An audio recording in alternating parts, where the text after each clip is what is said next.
জল জীবন মিশনের বরাদ্দের টাকা দুর্নীতিতে নিমজ্জিত শবরুম ডিডব্লিউএস দপ্তরে কিছু ঠিকাদারের কারণে কলঙ্কিত রাজ্য সরকার। শাসক দল থেকে এইসব কারণেই মুখ ঘুরিয়ে নিচ্ছে শবরুম শহরে ও গ্রামের ভোটাররা। রাজ্য সরকার প্রতিনিয়ত প্রচুর টাকা ব্যয় করে পরিশ্রুত পানীয় জল ঘরে ঘরে পৌঁছে দিতে চেষ্টা চালিয়ে যাচ্ছে, কিন্তু একাংশ ঠিকাদার ও দপ্তরের কিছু আমলাদের কারণে পরিশ্রুত পানীয় জল পাচ্ছে না গ্রাম থেকে শহরের লোকজন। এমনটাই চিত্র শবরুম মহকুমার বিভিন্ন প্রান্তে দেখা যাচ্ছে। ঠিক এমনই একটি চিত্র ফুটে উঠল শবরুমের শহর লাগোয়া বিকেপল্লী গ্রাম পঞ্চায়েত এলাকায়। রাজ্য সরকার প্রচুর অর্থ ব্যয় করে বিকেপল্লী গ্রাম পঞ্চায়েত এলাকার জনগণদের পরিশ্রুত পানীয় জল পৌঁছে দেওয়ার লক্ষ্যে শবরুম মহকুমা ডিডব্লিউএস দপ্তরের উদ্যোগে সাঁচাদ আরটি ব্লকের অধীনে বিকেপল্লী গ্রাম পঞ্চায়েতে একটি পাম্প হাউস ও পাইপলাইনের মাধ্যমে এলাকাতে বাড়ি বাড়ি জল পৌঁছে দেওয়ার লক্ষ্যে একটি নতুন পাম্প হাউস ও নতুন পাইপলাইন বসিয়ে বাড়ি বাড়ি জল পৌঁছে দেওয়ার জন্য একটি কাজের বরাদ্দে বিলুনিয়ার এক ঠিকাদারকে।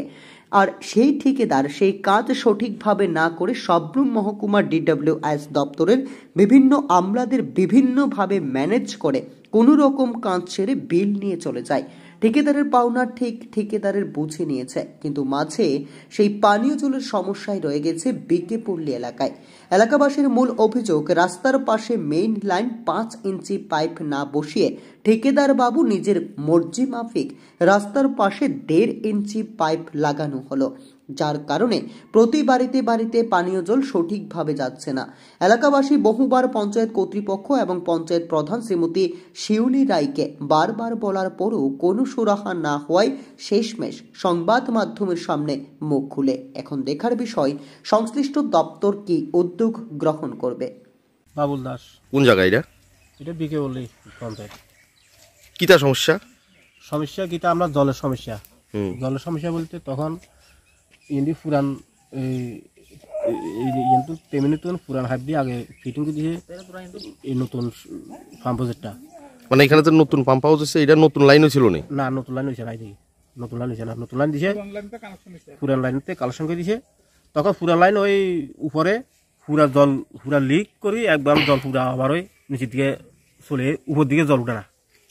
তখন প্রধানের জানাইলাম এর জল না, প্রধান কইতে আছে অফিসে জানান, অফিসে জানাইছি অফিসে এডু কাছে গেছি, এডু কইছে তো ওরা টাকাও পাইছে না।